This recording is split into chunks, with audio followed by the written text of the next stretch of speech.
Am I the a-hole for telling my brother that maybe he's getting a visit from karma? I have a brother who has laid off from his software job almost a year ago. He hasn't been able to find anything since, and has been complaining on LinkedIn asking people for help. He tried Uber and food delivery, but hated it. Months ago, I told him to simplify his resume and apply for retail or fast food jobs, but he keeps using his tech resume because he thinks it impresses people. After a year of searching, it's clear that it doesn't. Now he's asking if he can move in with me because he has to sell his house before it goes to foreclosure.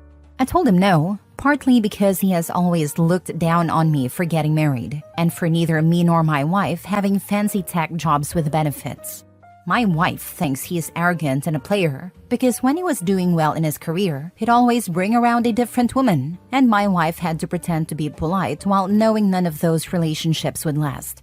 I told my brother that he should look for a small apartment. He complained that even the cheaper apartments are around $2,500 a month now, and he feels like he'd just be throwing that money away. I explained that my house is already chaotic with 3 kids, and adding him and all his stuff would only make things crazier. He suggested he could buy a shed and store some of his things in a garage until he gets back on his feet. He also mentioned that the commute from my place would be long, but I should understand that he's already weighed the pros and cons, and he thinks he can make it work. I told him I've weighed the pros and cons too, and it's not going to work. When he sells his house, he needs to find somewhere else to live, because he's not moving in with us. He told me he'd remember this and that I didn't help him when he was at his lowest. I reminded him that I don't recall him ever helping us when we were struggling, so maybe karma is paying him a visit now. Now for the top comments. Not the a-hole, but based on the way you talk about him in this post, it also sounds like you don't like your brother. I'm kinda wondering why I thought you'd let him move in with you in the first place. Maybe his ego? I don't know. Man, you definitely don't like your brother, eh? That's another reason I don't have to have him live with me. You're the a-hole. I already know I'll get downvoted, so go ahead. Look, you have every right not to let him move in with you. That's fair. You have your own family to worry about. But your question is whether or not you are the a-hole for telling him that he is getting a visit from karma. Yes you are. And you know you are, which is why you are asking the question. A non-a-hole response to his equally wrong and out-of-line comment would be, I'm sorry you feel that way. I wish I could help, but I really can't. Instead, you elected to shove a knife in and twist it. Whether or not your brother deserves this is immaterial. One is an a-hole based on one's own actions. Your actions were poor. Not the a-hole. You should have bit your tongue and not made that karma comment. But the main thing is that he cannot just demand of you what he does. It is perfectly okay if you don't want him moving in. So clearly, he is the a-hole for trying to press you to do something you don't want to do, and which would have a huge effect on your daily life and on your family. It's nicer than saying my wife can't stand his face. Next story. Am I the a-hole for taking my daughter's college fund back after she said she was going no contact? A bit of background. I'm a 45-year-old single mom of 2 kids, Ella 18 female and Jake 16 male. My husband passed away when the kids were young, and I've worked hard to support them both emotionally and financially ever since. He left behind a life insurance policy, and I've been saving part of that money for their college education.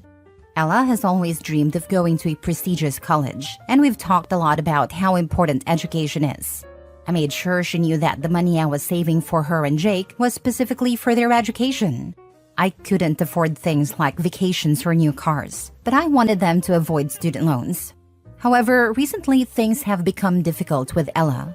She started dating a guy named Matt, 19 female, a few months ago, and I feel like her personality has changed since then. She's become distant, rude, and often dismisses anything I say. She'd say hurtful things, like that I smother her or treat her like a child. I've tried giving her space. But last week, during a heated argument, she said that once she goes to college, she's going no contact with me and won't look back. I was devastated. After everything I've sacrificed for her, hearing that she would cut me out was heartbreaking. I waited a few days to cool down, but I eventually decided that if she truly planned to cut me out of her life after college, I wouldn't continue funding her education. I told her that if she wanted to go no contact, she should consider her college fund off the table, and I would split it between Jake and myself for other things. She was furious and accused me of being vindictive, manipulative, and selfish. She believes I'm trying to control her by using the money against her. I've spoken to a few friends about this, and their opinions are divided. Some say that I'm within my rights since the money is mine to use as I see fit. Others say that I'm punishing her for her feelings and using the money to control her. So am I the a-hole for taking away my daughter's college fund after she said she planned to go no contact with me? No contact would mean no financial contact too. Why is your daughter so surprised that you'd financially cut her off when she cuts contact with you? I have this feeling the new boyfriend is stupid enough to think Opie is going to transfer hundreds of thousands of dollars to the daughter to pay for a full college degree. Money that I'm sure he has plans for, and it's not the daughter's tuition and board. That's what I thought too. He wants to cut out the other influences on her, then manipulate her to get the money. If she comes around on the no-contact approach, that's okay, but be wary of him trying to get her to wrest control of the funds in one bite. Depending on how twisted he is, they could fake a breakup, only for her to ask for financial independence a month later. This is not meant to throw shade at OP's daughter. Young love is just more easily exploited than most parents want to realize. There are two big questions here. 1. Is it the new boyfriend's influence? Or 2. Is there an ongoing underlying issue with you and your daughter that you're either not mentioning or not addressing? Of course, we had arguments in the past, but not out of the ordinary. I believe her boyfriend is a bad influence. My best guess is boyfriend knows about the fund. Let her know you have always controlled it, that you sacrificed to not dip into it, that it's never been her money, and how she thinks she could even go to college while not having contact with you about that. I'm not going to weigh in on this because I feel there is not enough context for it. But, OP, there's a good chance your daughter is being abused/manipulated. It sounds like the boyfriend is isolating her. Please keep an open mind that she might be a victim of manipulation. Next story. Am I the a-hole for telling my stepmom she's not an incentive for me to change my last name? My parents were never married, so I, 16 male, have my mom's last name. She passed away when I was 5. At that time, my dad was already married to my stepmom. I never really warmed up to her, mainly because I picked up on the tension between her and my mom. After my mom died, things got worse. My stepmom would say things like, "You're finally where you belong," and "I'm so happy you're my little boy now." Those comments made me feel really uncomfortable and unhappy. My dad was never very hands-on as a parent, and whenever I expressed how I felt, he would just tell me to accept being loved. 2 months after my mom passed, my oldest half-sister was born, and with all the changes, I felt really alone and sad. My stepmom was always trying to get closer to me, sometimes even hiring babysitters for an entire day so she could spend time with me to make me love her. It hurt her when I shut her out, but I hated hearing her call me hers. She would tell me that I was hers now and that I needed a mommy. She even used baby talk with me and kept doing it until I was almost 12. I think she thought it would make me warm up to her faster. She also started calling me by my middle name, James, because it was her dad's first name instead of using my first name. Sometimes she'd ask if I wanted to change my name to James and be Grandpa's Jr. I always said no. When I was around 8 or 9, they tried to change both my first and last name. The first time, they didn't take me to court, but the judge said I needed to be present. So the next time, I was brought to court and asked how I felt about the name change. I said I didn't want to change my name, so they couldn't go through with it. I kept my name, my mom's last name included. It still bothers my stepmom that I don't share their last name. She has 3 girls and really wants her only son to share the same last name as the rest of the family. A few days ago, she talked to me again, trying to convince me to change my first and last name, like they had tried years ago. She told me to do it as a gift to her, saying it would make her really happy, and I could give it to her as a Christmas or birthday present. I told her that she wasn't a reason for me to change my name because I don't want to be her son, and I don't see her as my mom. She started crying and then called me spoiled and bratty. So am I the a-hole? Not the a-hole. Your stepmom is going to push you into going very low contact after you are of age. They ask, you said no. They need to accept this. And to then call you spoiled and bratty because he wants to continue to honor your mom? Not nice. Dad too. He doesn't want to be a parent even though he has 4 kids. I don't respect that, and even less when he lets his wife get away with this kind of thing and backs her up even. Yes, he's the main reason you have to face this situation. He should grow a pair and confront his wife about her attitude. But it's so much easier to let things be and pave the way for a full no contact once you're on your feet. I'm sorry for all this. Big hugs. Not the a-hole. Your stepmom seems absolutely deluded. And your father just seems to want to go along with whatever she wants so that she can be happy, with no regard to your thoughts or feelings. They're giant a-holes for wanting to erase every part of your mother, and especially for trying to force a connection you don't want. I'm very curious, how did your father and stepmother meet? From what I'm getting, it seems like infidelity might have been involved. You're not her son. You don't want a connection with her, and them trying to change your name behind your back is scummy. Perhaps telling her the truth will finally get her to give up on this fantasy she has of you being her child. It's also interesting how quickly she was to turn on you when you rebuffed her affection. Not the a-hole. She needs therapy and needs to learn boundaries. They knew each other growing up and dated in high school but broke up before senior year. She always wanted to get back together with Dad, but before they met up again, he'd met Mom and they had me. They broke up when I was so young, but even still, I think my stepmom was so jealous that Dad had a kid before they could get back together. It wasn't hard to see she hated my mom back then. There were times she'd look so pissed when she'd see my mom. She's also jealous that Mom had a boy while she had 3 girls. Next story. Am I the a-hole for telling my parents to not include my stepdaughter in their will? I, 35 female, have 2 kids, 17, twins, boy and girl, and 1 stepdaughter, 18, when I met when she was 11. The other day, I was at my parents' house going over their estate planning, since I'm the executor. While reviewing their plan, I noticed that they had split their assets in half.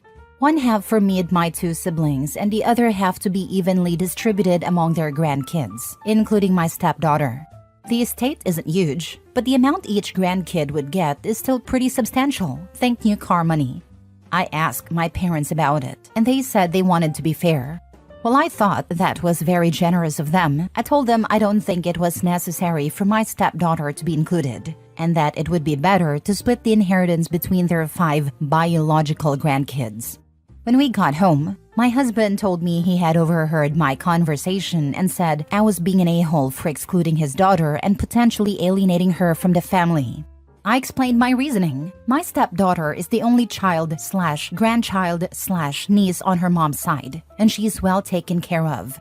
Her grandparents on that side own multiple properties. Her uncles are financially well off and live in a high cost of living area, and there's a good chance she won't have any cousins. Essentially, she's already set up for a life financially. On the other hand, my parents' estates would be split among 5 grandkids, and their collective net worth is significantly lower than my husband's family. I also asked him if his parents had included my kids in their estate planning, but he refused to answer. Despite my reasoning, he still called me an a-hole and accused me of not caring about his daughter's future. I believe I was just trying to be fair and look out for my kids and their cousins. So am I the a-hole? Not the a-hole. Everyone is in their feelings about it instead of looking at the actual facts. Your parents have 5 grandkids outside of her. Your parents can always leave her sentimental items. Your stepdaughter will get a large inheritance to herself. Your children aren't in your husband's parents' will. The last one being the biggest one. Why is it okay for them to exclude your children, but not the reverse? We don't support the Hippocratic Oath here. My mom plans on giving her a family heirloom jewelry set that is her birthstone, which I think is nice and thoughtful. It's not that I want to completely exclude her, I just feel it would be more meaningful towards my nibblings and kids. So then she's not left out. I'd ask your husband the exact question I ask. Why is he holding your parents to different standards than his own parents? Not the a-hole. You stated your opinion and it doesn't sound like you pressured them. I think your parents are kind, and it could be explained to your stepdaughter so her feelings wouldn't be hurt. Your husband needs to answer your question. Is your stepdaughter more important to him than his children with you? Does he not care about her future? If the stepdaughter's relatives' money was split with your children, it sounds like your future would be more secure. But I think it would be unfair to expect her relatives to share with unrelated children, and I would think they would not want to do so. I didn't pressure them. I just told them I didn't think it was necessary. I didn't even go into the details with them and left it at that. Nothing was changed over the course of our meeting. She is also set to receive a family heirloom jewelry set from my mom that happened to be her birthstone, which I thought was nice. And I don't expect them to share their assets with my kids. It's only ever been brought up with my husband because of this argument. I know she's set to receive a large portion, including 2 houses, because I saw some paperwork while cleaning my husband's office. It's a bit out of date, so I don't know if there's been an update, but it was drafted and I saw it shortly after he and I got married. I didn't bring it up to him then because I didn't expect my kids to be included. Last story. Am I the a-hole for suing my best friend of 13 years after he pushed me into his shark-infested waters as a prank? I, 27 male, have been best friends with M, 27 male, for 13 years, and we've always been super close. Last week, we went on vacation to a beach state, and everything was going great, until something happened that changed everything. We were hanging out near a pier, taking pictures. There were hammerhead sharks in the water, clearly visible but far enough away that they weren't a direct threat. Suddenly, out of nowhere, my friend shoved me into the water. I freaked out, screaming, thinking I could die. Thankfully, a lifeguard pulled me out right away, but I was absolutely terrified. When I got out, I saw my friend laughing and filming the entire thing. I couldn't believe it. I didn't even say a word. I just went back to the hotel, packed my things, and finished the trip on my own. Later that night, he sent me the video, still making fun of the whole thing. I felt completely humiliated and betrayed. He had literally put my life in danger for a joke. When I got home, I spoke to a lawyer and decided to sue him. I used the video as evidence and he was served papers yesterday. He called me furious, saying it was just a joke and that I'm overreacting after 13 years of friendship. So am I the a-hole? Not the a-hole. He's a prick. He shouldn't have endangered 13 years of friendship by scaring the heck out of you and possibly injuring you for chuckles. I read a story some years ago about a bridesmaid who pushed the bride into a pool as a joke. Bride broke her neck and was left paralyzed. It's not funny to do pranks like that. Not the a-hole. People really don't realize how dangerous falls or pushing someone can actually be, especially with dangerous surroundings.